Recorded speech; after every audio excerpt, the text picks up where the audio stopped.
channel. I am the Ink Northerner. Now, I know I'm traditionally kind of well, not traditionally kind of a gaming channel. I am a gaming channel.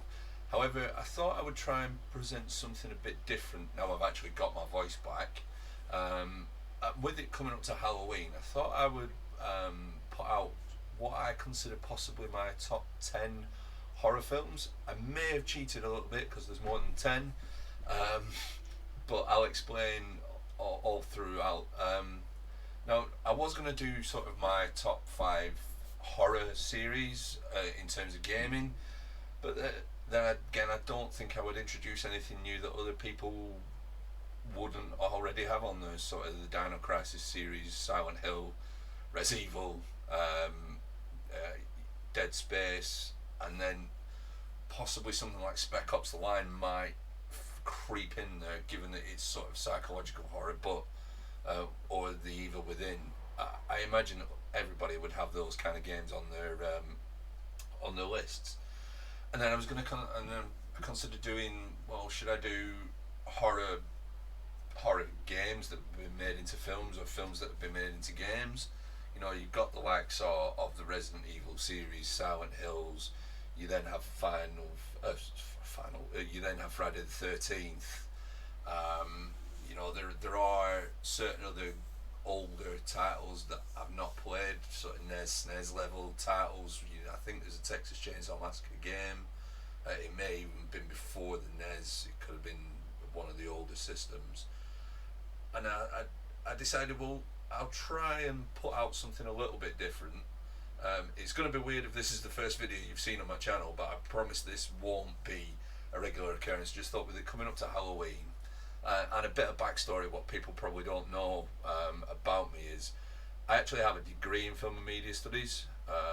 It's a lazy man's degree, a lot of people would say. And for my degree, my dissertation was 7,500 words on the 1984 Videos Recording Act around censorship of horror films, which led to also on to kind of censorship of video games later on. And I then also wrote 7,500 words on one of the films I actually have on my list. So what I'll do is I'll give you kind of a rundown of the list, a little bit of backstory. I'll try and not give away too much plot to them. Some of them are very well known. Well, they're all probably well known. Might be one or two that aren't. And then I'll put it out and see how it goes. I promise that normal service will be resumed. I will be back doing some pickups videos and some other bits and pieces that I have planned. I just thought I would put this out there, see how it goes for a Halloween kind of crossover to the other area that I have some knowledge around. So what I'll do, in no particular order, I will go through the list of films, and then I'll give a couple of honourable mentions, and I'll add a bit of context to them. So first film on the list would be The Evil Dead 2.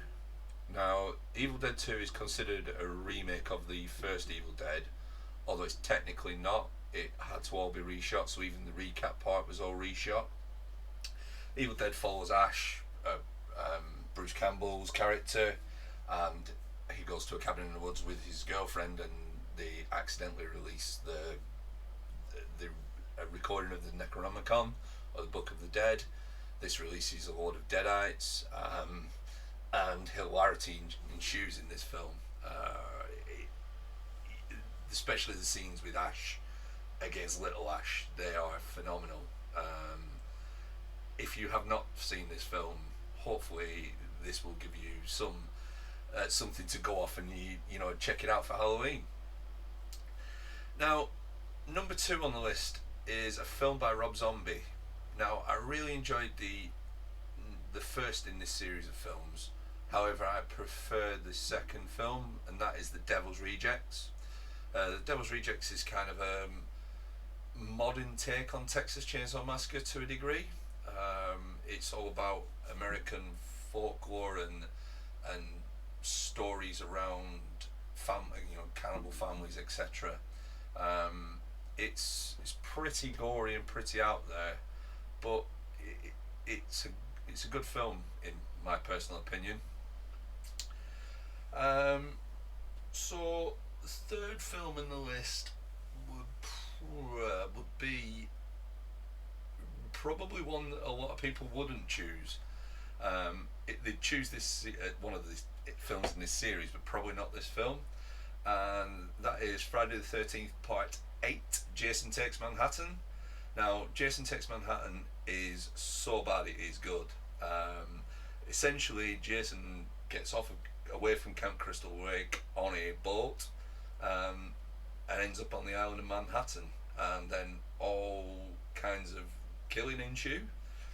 There's even a scene where Jason punches somebody's head off, which is just downright hilarious. If I remember rightly, he punches the head off and it lands in a bin. Um, so, uh, not everybody, it wouldn't be everybody's favourite choice, but it's a film that I enjoyed. Again, next one's another series of films, and this is probably not one that a lot of people would pick. And I'm not 100% on the story anymore. It's been a long time since I've seen it. Now, the first one of these films was probably the first horror film I'd ever seen. But my choice here is Nightmare on Elm Street Dream Warrior. I don't know why Dream Warriors. It just. I don't know. Something in my head remembers it being one of the better films. If I'm wrong, then I apologise. Now, next film is probably a film by one of the best directors ever to film a film. That director being Stanley Kubrick, and this film being The Shining. The Shining is an amazing film. The book was written by Stephen King. However, the film that Stanley Kubrick made doesn't really resemble the book in a way. Stephen King, from memory, didn't like that, which is why we got his version of it as a TV film. It follows Jack Nicholson's character, who becomes caretaker of a lodge in America called the Overwatch Hotel. The Overwatch Hotel, it becomes a bleak place, and Jack Nicholson begins to lose his mind. It's one of the most parodied horror films. At least one scene in it is one of the most parodied horror scenes that I can remember. Has been done from anywhere from French and Saunders right through to The Simpsons. Again, this is purely kind of subjective. It's my personal choices. If you think that I'm wrong, then please hit me up in the comments. So, as I mentioned, I wrote 7,500 words on a film that has been given a remake. The remake is atrocious, but the original film was by Wes Craven, based on a book called Virgin Springs, I think, by Ingmar Bergman. I will double check that, and if I'm wrong, I'll put it in the comments that I'm wrong. But I'm 90% sure that it is that. And that is The Last House on the Left. Now, The Last House on the Left starts off quite innocently. It escalates quite quickly. There's two young girls go to a concert or a film. They're then kidnapped and killed. The gang that commit this end up breaking down near where the girl's parents live. They end up coming into the property. The parents find out that what's happened to the daughter, and the parents just go mental. This was one of the films on the 1984 Videos Recording Act. It was one of the ban lists in the UK. I don't believe it was banned in the US, but it definitely was in the UK. It was one of the leading films that Mary Whitehouse sort of led with as being too violent for people. Now, the next is a dual film. The reason I'm saying it's a dual film is they were both released in the same year, both with a similar premise. However, one killed the director's career, whilst the other director went on and is probably recognised as the best director ever to exist by a lot of people. And those two films are Psycho and Peeping Tom. Now, Psycho is again another one of those horror films that's massively parodied. It's about Norman Bates. There's been several sequels to it. It's a film directed by Alfred Hitchcock, who's well known for his meticulous filming of films. There's a lot of red herrings in it. It is a great film, and if anybody hasn't seen it, I would suggest go out watch it as part of this whole Halloween period that we're in.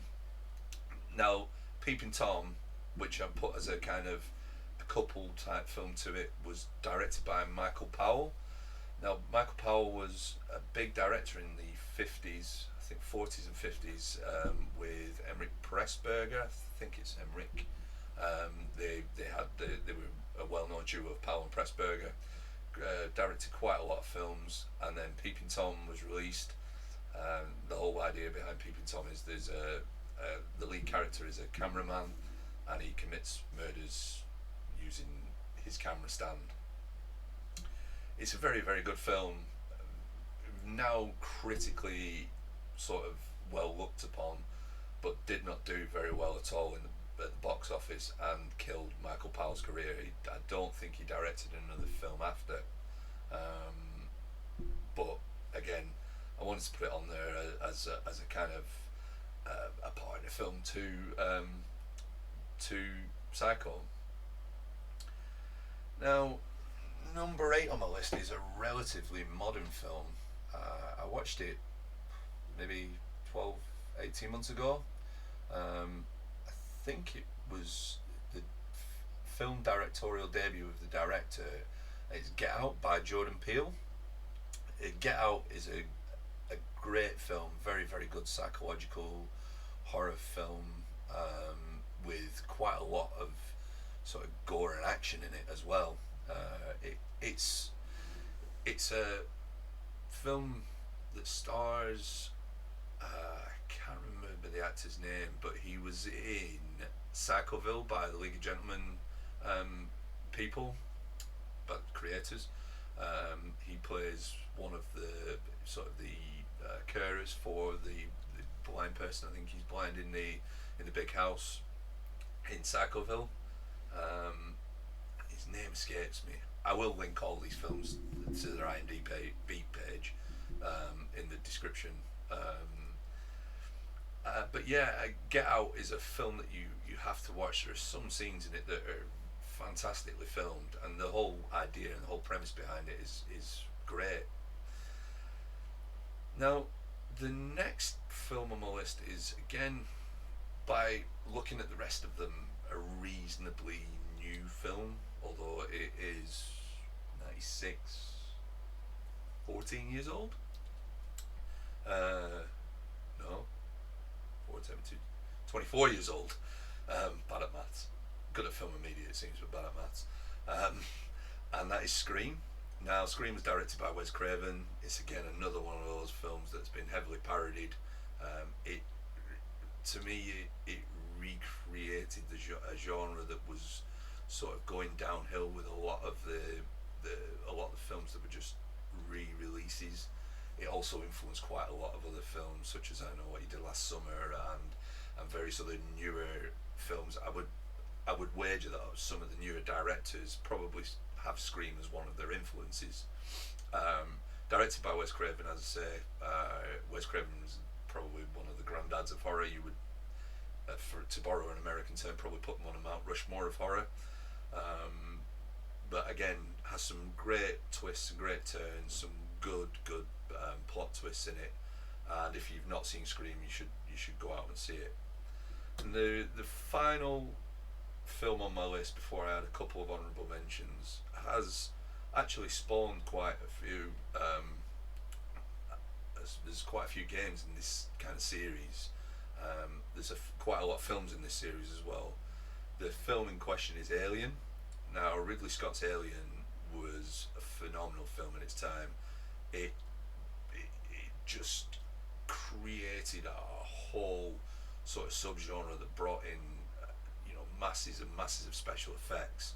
You know, the whole idea of it is just fantastic. There's a mining ship that encounters aliens, and it becomes a race for survival on the ship. I'm not going to spoil it by going into specific plot details. Again, it's another film that seems to be that's had certain parts of it parodied. However, yeah, excellent film, great series. Resurrection wasn't the best, but the first three were pretty good.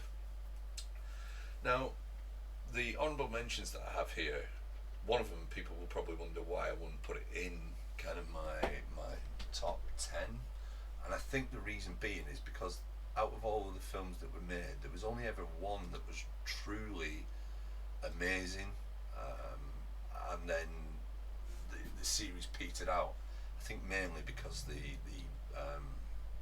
director of the original was replaced all the way throughout. The director of the original being John Carpenter, and the film in question being Halloween. Halloween was just it's a defining film of the slasher genre. However, I didn't want to include it because of the fact that the other films in its series are weaker, whereas Friday the 13th and Nightmare on Elm Street, to borrow a series along the similar vein of a slasher film, they have other solid films in their genre, in their area, and I mean, you could even argue that the crossover film of Freddy versus Jason was a good enough film. Now another genre breaking film, for its time, quite modern, although still old now, but I guess by today's standards. And that I want to include the first two, and that is Saw 1 and Saw 2. Saw 1 and Saw 2 were phenomenal, amazingly filmed, pretty much all in one set. At least the first one was all one set. Excellent plot twists in the end, and just something else that recreated the genre again. And my final honourable mention here possibly could be considered as not being a horror film. Then again, there's films that I would put on a list at Christmas that would be considered not being Christmas films. This is The Nightmare Before Christmas. Now, a lot of people think that it was directed by Tim Burton, and it wasn't. Tim Burton was the writer. He created the screenplay, basically designed all the characters, and he was the producer of it. And it is very, very much in Tim Burton's vein. However, officially, he is not the director. Excellent film, stands the test of time, and just absolutely amazing. So, all in all, that is the list of films that I would suggest people be watching during the Halloween period. Again, a bit strange if you come into a gaming channel and this is the first video you've seen and you're seeing me talk about films. However, I did, I have said in my opening sort of channel welcome video, there are certain other elements of my entertainment that I would want to pull in, onto my channel and potentially talk about, such as wrestling. But gaming is my main focus. This is probably going to be a rare occasion where you'll get something on the channel that isn't specifically gaming. I think even if I was going to talk about wrestling, I'd probably try and tie the games back into there somehow. I just didn't want to do. I didn't want to go through my collection, pull out all my horror games. Some of them I've played, some of them I haven't. And say this is the horror games that I own, or I didn't want to just do a top 10 of horror games that I've played. I actually wanted to put something out that is dear to me that isn't gaming. As I say, this is likely to be a rare occasion where you'll get this, and normal service will resume. I've got a couple of videos to film and edit up, but normal service will resume with my next video. I'll be back with the pickups, back with some other ideas that I've got. once again, ladies and gentlemen, thank you for tuning into the channel. If you would like to subscribe, please subscribe. And I've been the Ignored Nerd, and I'll catch you on the next one.